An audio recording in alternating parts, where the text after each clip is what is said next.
Welcome to Sri Academy online teaching classes 2020-21। सुप्रभात। मैं नीलम त्रिपाठी आज एक नए अध्याय के साथ प्रस्तुत हूँ। वह अध्याय है नौनिहाल, पाठ 15।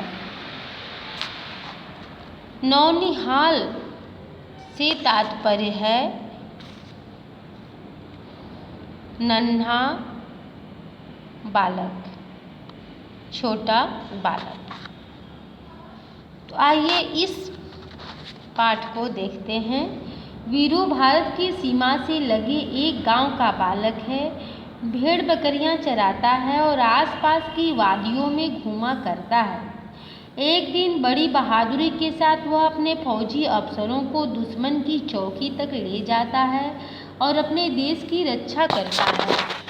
इस पाठ का सार है कि वीरू नाम का एक लड़का है जो भारत की सीमा से लगे एक गांव का छोटा बालक है। बहुत छोटा नहीं, लेकिन फिर भी वह 9-10 साल का है। भेड़ बकरियां चराता है, आसपास की वादियों में भी घूमा करता है। वादियों से तात्पर्य है आसपास के जो गांव हैं, घाटियां हैं, उसमें। एक दिन बड़ी बहादुरी के साथ वह फौजी अफसर का साथ दिया और दुश्मनों की चौकी तक ले जाकर बहुत ही प्रेरणादायक कार्य किया और देश की रक्षा भी उसकी वजह से उस समय हुई। 12 वर्ष का नन्हा वीरू बचपन से ही वह अनाथ है। वह भारत की सीमा से लगे गांव लखनपुर का निवासी है। सारा गांव उसकी निडरता, वीरता और साहस की भूरी भूरी प्रशंसा करता है। वह सबका चहेता है। कोई उसका चाचा है, कोई मामा, तो कोई काकी और कोई मौसी। वह गांव की भेड़ बकरियां चराता है और वादियों में घूमता रहता है। बकरियां चराते चराते कभी वह फौजी अफसरों की चौकी तक चला जाता है। उसे उन वादियों के छोटे बड़े, पतले सकरे सभी रास्ते भली प्रकार ज्ञात है। वह नन्हा बालक अनाथ था बिल्कुल, लेकिन फिर भी वह बहुत ही निडर था। उसके बचपन का नाम वीरू था।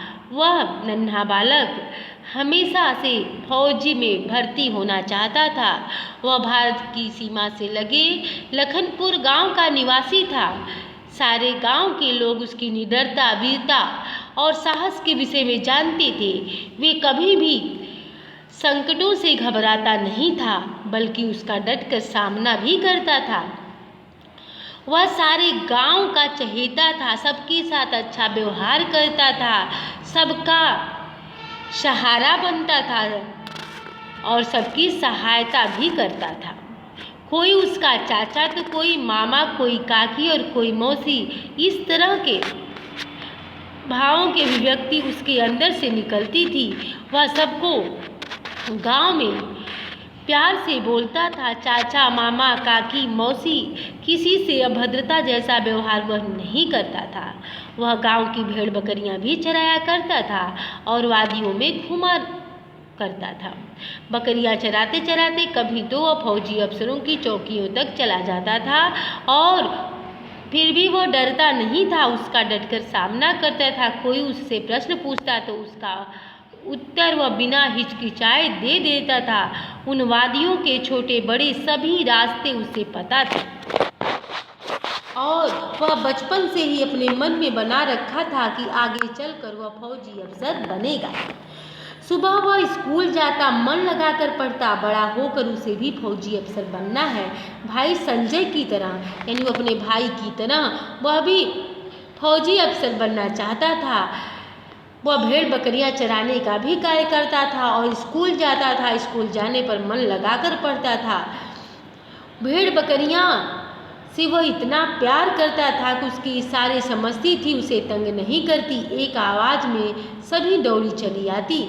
कहा जाता है कि जानवर भी मनुष्य की बात को, अच्छे व्यवहार को समझता है, तो जानवर भी उसको ज़्यादा तंग नहीं करते थे। वह जो ही इशारा करता उसके पास चले आते। एक दिन वह एक पेड़ के नीचे बैठा स्कूल का काम कर रहा था। दोपहर का समय था। उसकी बकरियां चारों ओर फैली हुई थी। भारी भरकम बूटों की आवाज़ से उसका ध्यान भंग हुआ। बहुत से फौजी मैदान में एकत्रित थे। आपस में इशारों में बातें करके वे आगे बढ़ने लगे। वीरू एकदम चौकन्ना हो गया। इन दिनों कुछ दुश्मन पास के इलाके में घुस आए थे। कुछ लोग गांव में लूटमार व आतंक फैलाने की चेष्टा में लगे थे। गांव के लोग परेशान थे। वीरू सोचता रहता था कि कैसे इन दुश्मनों से गांव को मुक्त कराएं। इसलिए उन फौजियों को आते देख वह एकदम डरा नहीं बल्कि चौकन्ना हो गया, क्योंकि आए दिन इस तरह की वारदात उसके गांव के आसपास के इलाकों में हुआ करती थी, जिससे वह देखा और समझता था।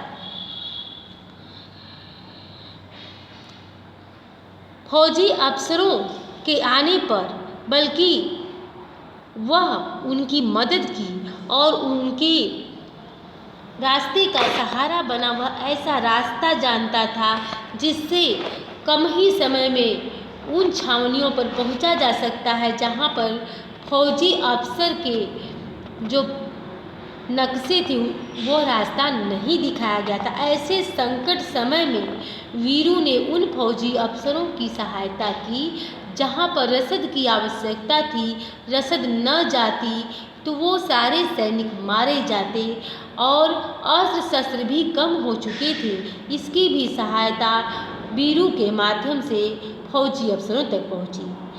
तो इस तरह से जो वीर बच्चा है वह हमेशा संकटों से घबराता नहीं।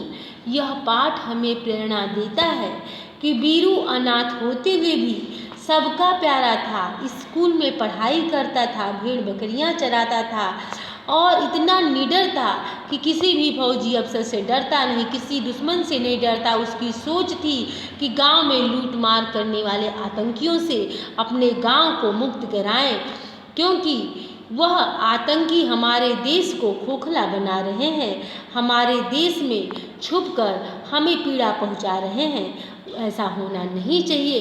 इसी के लिए वह योजना बना रहा था और आगे चल कर वह देश की सेवा कर सके, इसलिए पढ़ाई भी कर रहा था। तो बच्चों, इस पाठ से हमें यह सीख मिलती है कि हमें भी यदि किसी लक्ष्य को प्राप्त करना है तो निडर होकर अपने ध्येय को हासिल करें। उसमें बहुत सारी उलझनें तो आएंगी, लेकिन यदि हम उसको हटाते हुए, उन उलझनों को सहते हुए आगे बढ़ेंगे तो वह ध्येय, वह उद्देश्य हमें अवश्य प्राप्त होगा। तो आज बस इतना ही। इसका अगला भाग हम अगले वीडियो में पढ़ेंगे। धन्यवाद।